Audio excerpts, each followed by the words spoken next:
It's a raider! Shield your Pokemon, guys. It's time for the Prism walkthrough and a rival battle right off the bat. Okay, so let's get going. We have to face our rival now. And he's got some new Pokemon on his team. It's not just his Bagon. His Bagel Dragon. No, he's got a Makuhita. And Makuhita is a fighting type, so if you send out your buddy Rex, or whatever you call him, your Larvitar, he probably won't stand a great deal of a chance against Makuhita. The thing is bulky as hell. We're going to have to get some wind power on our side. Are you feeling the tailwinds, guys? I am, because Tailo is on the field. Will I do a corny entrance for every Pokemon that comes on the field? I don't know! We'll see. Oh, that's much better. That's the kind of damage I like to see. Ah! Get the sand out of my eyes. Freaking crazy Makuhita. No! Oh, come on. Don't lower that. Come on, don't lower our accuracy like that. You're going to make Tailo useless? I don't think so. Get out of here. Get out of here. There we go. And Maru gained a level. Fantastic. Even though it's going to be irrelevant, I think, within this episode. Maru's going to have a massive level up. You'll see. It's a Ralts. Oh, boy. Does that thing... Oh, man. I wonder if it evolves possibly into a Gallade.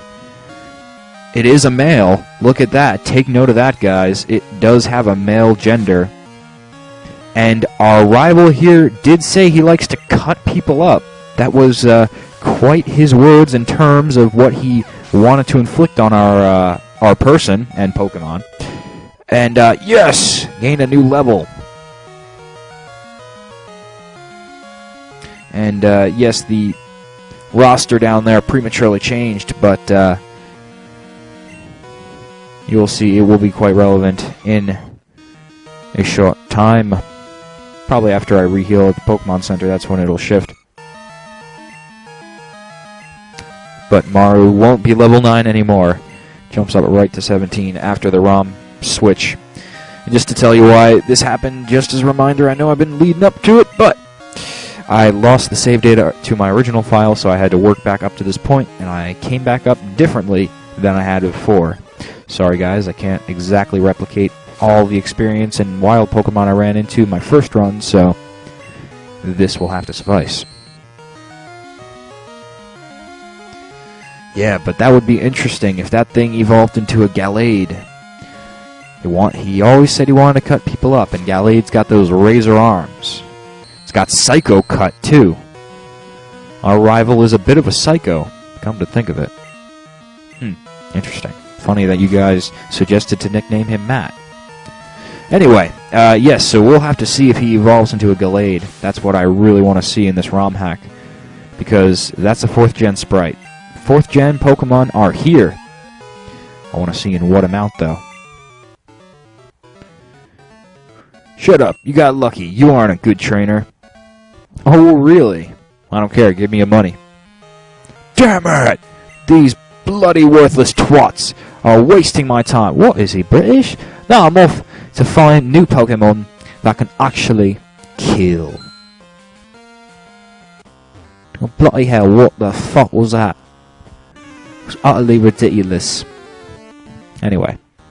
Yeah, I'm gonna cut most of the wild encounters we have here because they're with Shinx, Geodudes, other assorted Pokemon. If there's anything of interest, I will include the Pokedex entry. But if it's just all the same random crap, I'm going to cut it. And look at this. So this is where the roster below becomes relevant. That's why it's switched. I found a way to get the Prism footage to be recorded in a more full-screen mode. So the Game Boy Color has just been extended. Similar to how you could extend screens on the Game Boy Advance. So if you had a Game Boy Color game like Gold or Crystal, you could press L and R to extend the screen. That's essentially what I did here on my Game Boy Color border for this walkthrough. So Fun stuff, and now the roster is below us, so refer to that if you want to know where my Pokemon lie in their levels. Very cool labyrinth, by the way. This Pokemon Prism game is big on the caves. We saw it in the beginning, going down a minecart and arriving in a cave to meet Larvitar, and then eventually becoming Larvitar and finding another Larvitar and saving its life, apparently, because we cheered it up somehow, just by acknowledging its existence. So, lots of caves in Pokemon Prism. That is a big theme. And wild encounters. That is also an annoying theme. Ah, hello there. I'd like to leave, however these rocks are blocking the exit. I almost have enough dynamite to get rid of these darn things.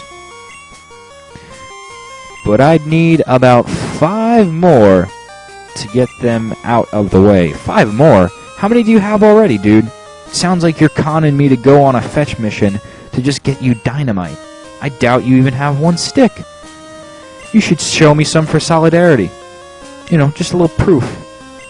Good faith. Show me a stick. Show me a stick of dynamite. Come on.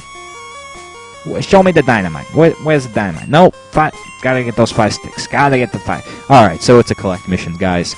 We have to go deeper into this labyrinth with wild Pokemon galore. Aren't you guys lucky that I have the editing power? Man, did it take a while to do that. But anyway, yes, we have to explore in the basement of this labyrinth. This is the north cave of Oxalis City. The cave on the north route, I should say. North of Oxalis City. Here's a Paris. Super sped. Just real quick to show them off, but they're also available here. Maybe if you want a bug type, who knows? But yes, before we continue further down into this labyrinth, I warn you guys, if you're playing along, make sure you bring an electric Pokemon with you. You'll see that I have a Shinx along the way. Shinx can be found in most caves, and that's pretty good for us. Pretty good for you too, because, well, you're going to need an electric Pokemon, whether it's Shinx or Mareep or whatever electric Pokemon is at your feet, to light the caves. It's a very interesting mechanic they enacted here, and I'll talk about it later when we come across it, because after this long wild Pokemon jaunt, we will finally get to it. But speaking of awesome things, Moonstone in this side-scrolling level with climbing ladders and everything. I really appreciate this mechanic. This is probably one of my most favorite things to see in Prism. I know it's a simple one and it's side-scrolling, big deal. It's not even major platforming or anything, but it's just cool to see as if I'm rock climbing and not need an HM for that. You know, it's very nice to just compile everything into movement patterns. So right here at this power switch, this light, we have the Pokemon Ranger ability-esque thing where we have to have an electric Pokemon on our party to light the way. No longer do we need flash TMs in Pokemon Prism, but instead it's almost like a Poke Assist. If anybody has played the third-party or kind of spin-off franchise games of Pokemon Ranger, you'll know what I'm talking about. But that's pretty cool. I think that's interesting that you no longer need the TM or HM that Flash was going to be, and instead, if you're just going to explore a certain area like this one, just bring an electric Pokemon with you, and that will suffice. So you don't have to necessarily bring a Shinx with you. You can't shut them off also. Once they're on, you have to go through a doorway or fall into that black gaping hole. Yes, you can actually fall into those, and then the lights will reset. But you could come here with a Mareep, you could come here with a Pikachu, if you so happen to come by with one, and it will turn on the lights just as well. Here we come across the Pallet Patrollers. Halt! Get ready for this, guys. It's a Power Ranger sprite. What? I guess you can make custom trainer sprites. I was mentioning that in the episode where we faced Josiah and won the Pyre Badge. Could you make custom gym leader sprites? Well, I guess you can, because the evil team of the Naljo region, the Pallet Patrollers, are Power Rangers, just put in a Pokemon game. Pretty funny when you think about it, because retrospectively, in the historical timeline of things, Pokemon and Power Rangers was burgeoning at that point in the 90s. That was what was on TV as a kid, at least I remember that. I didn't really watch Power Rangers, I was mostly a Pokemon kid, but it's funny that they end up in the same game together. So something you're going to notice about these Pallet Patrollers is that their uniform matches their Pokemon. And by that I mean whatever color their sprite is, that usually tends to be what kind of Pokemon they have. And I just mean by color. Because, yes, Elekid happens to be electric, and you would think that he'd only tote electric Pokemon with him, but we're going to come across Pallet Patrollers later in this cave area that have Pokemon that are just the color of their costume. So, don't make the mistake I did in thinking that green equals grass. No, it equals Larvitar. But I'm getting ahead of myself. Anyway, these Pallet Patrollers prevent you from nabbing sticks of dynamite really easily to get out of this cave, and it's kind of the big challenge of this area. Something I've noticed Pokemon Prism doing a lot more than maybe other Pokemon games of the mainstream past is that it focuses on caves a lot more. We started out our journey in a cave finding Larvitar, and now we have to deal with these Pallet Patrollers in this cave and navigate through all the catacombs for sticks of dynamite while turning on the lights. It's a very cool puzzle, I will admit, and it would be a lot easier if you could make money faster.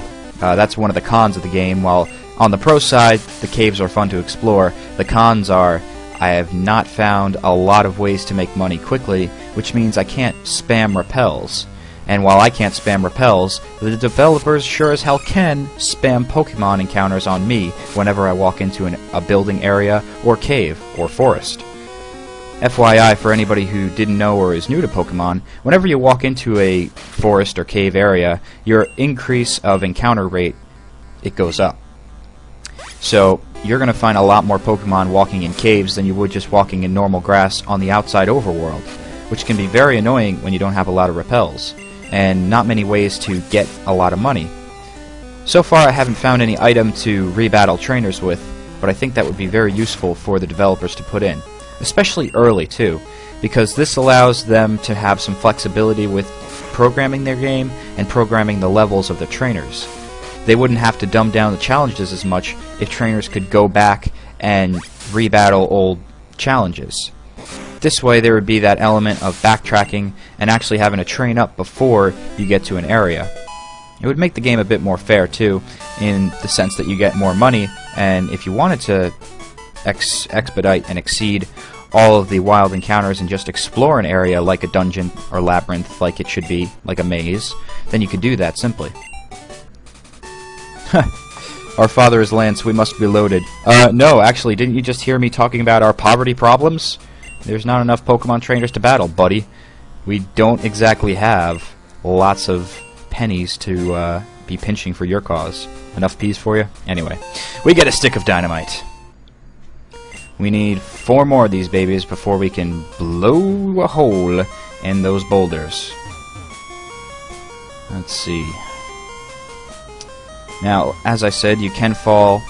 Okay, that's a light. Let's just go to the bottom floor here. You can fall through those black spaces, and actually, it's an element that you have to use. It's part of the puzzling. What you have to do, for example, we're going to come across not a wild encounter, but this guy, the blue Pallet Patroller. I don't know why I keep wanting to call him Ranger. Got Pokemon Ranger mixed in my head with Power Rangers, but anyway, the Pallet Patroller guy.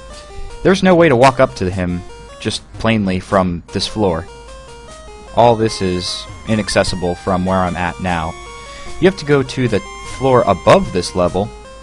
So, yep, you gotta shift levels and find the proper hole to fall down that will lead you to his platform. This is ridiculous.